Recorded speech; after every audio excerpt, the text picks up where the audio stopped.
Halo sahabat data, pada video kali ini kita akan membahas tentang pedoman pengisian FS3 dan FPKPA.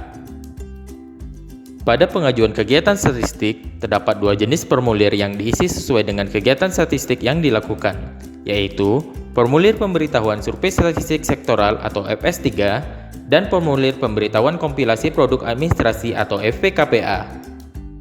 Pada dasarnya, kedua formulir tersebut sama secara konsep. Namun, terdapat tambahan yaitu pertanyaan rancangan survei pada FS3. Berikutnya, kita akan melihat formulir pengajuan kegiatan statistik. Di sini terdapat beberapa blok pertanyaan, di mana untuk pertanyaan pertama, untuk pertanyaan judul, tuliskan dengan lengkap judul kegiatan yang akan dilaksanakan. Berikutnya, untuk instansi pemerintah penyelenggara, tuliskan nama instansi pemerintah penyelenggara kegiatan setingkat eselon 2. Selanjutnya, tuliskan alamat lengkap instansi pemerintah penyelenggara, termasuk nomor telepon, fax email, dan email. Untuk nama penanggung jawab kegiatan, tuliskan pihak yang mengetahui informasi dan bertanggung jawab tentang kegiatan statistik yang dilakukan. Tuliskan dengan lengkap nama, jabatan, alamat, nomor telepon, fax email, dan email. Berikutnya, tuliskan unit kerja dan email wali data. Untuk tujuan dan manfaat kegiatan, tuliskan dengan ringkas tujuan dan manfaat penyelenggara kegiatan. Untuk jadwal kegiatan, tuliskan dengan lengkap tanggal, bulan, dan tahun penyelenggara kegiatan. Berikutnya, untuk variabel utama yang digunakan, tuliskan nama, referensi waktu, dan sumber variabel yang digunakan. Contoh referensi waktu seperti seminggu yang lalu, setahun terakhir, dan sebagainya. Klik tambah variabel untuk menambah variabel lainnya. Untuk kegiatan ini dilakukan dan frekuensi penyelenggara kegiatan, isikan sesuai rancangan kegiatan statistik yang dibuat. Untuk jenis data, isikan series jika data berulang pada periode waktu tertentu dan sampel berubah-ubah. Isikan cross section jika data dikumpulkan hanya pada satu waktu. Isikan series dan cross section jika data dikumpulkan berulang pada periode waktu tertentu dan kelompok sampel yang digunakan sama. Untuk metode pengumpulan data, isikan mengisi kuesioner sendiri atau swacacah jika metode pengumpulan data di mana penyedia data mengisi kuesioner yang disediakan.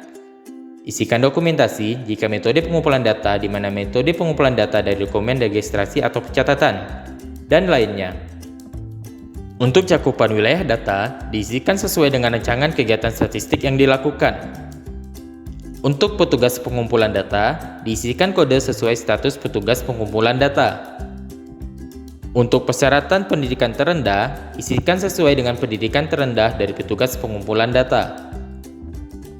Untuk jumlah petugas, isikan sesuai dengan jumlah petugas yang terbagi dua jabatan, yaitu supervisor atau pengawas, dan enumerator atau pengumpul data.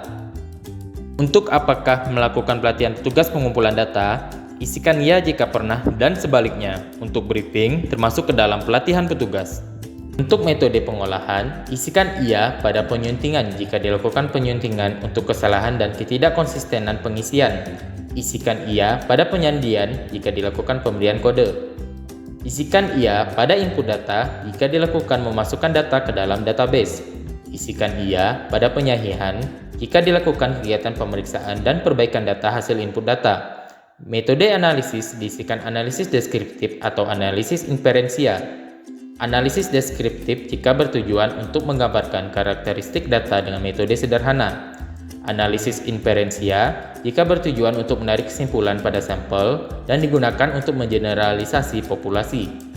Unit analisis diisikan unit yang akan dianalisis. Untuk tingkat penyajian data diisikan sesuai dengan tingkat wilayah diseminasi yang direncanakan. Untuk produk data yang tersedia untuk umum diisikan sesuai dengan rancangan kegiatan statistik. Berikut tambahan pertanyaan untuk FS3.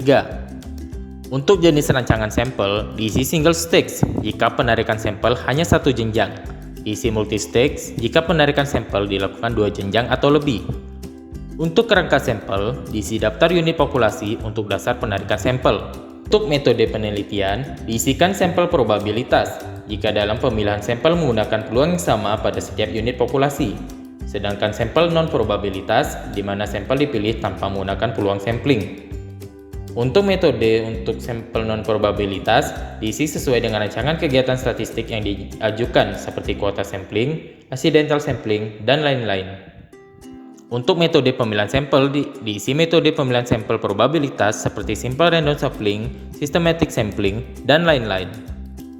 Untuk keseluruhan praksi sampel, diisi praksi sampel N kecil per N besar secara keseluruhan. Untuk unit sampel, tuliskan unit sampel terkecil yang digunakan. Untuk perkiraan sampling error, diisi nilai penyimpangan yang terjadi karena adanya kesalahan penarikan sampel. Sekian pembahasan video kali ini. Berikutnya, kita akan membahas mekanisme dan proses bisnis rekomendasi kegiatan statistik.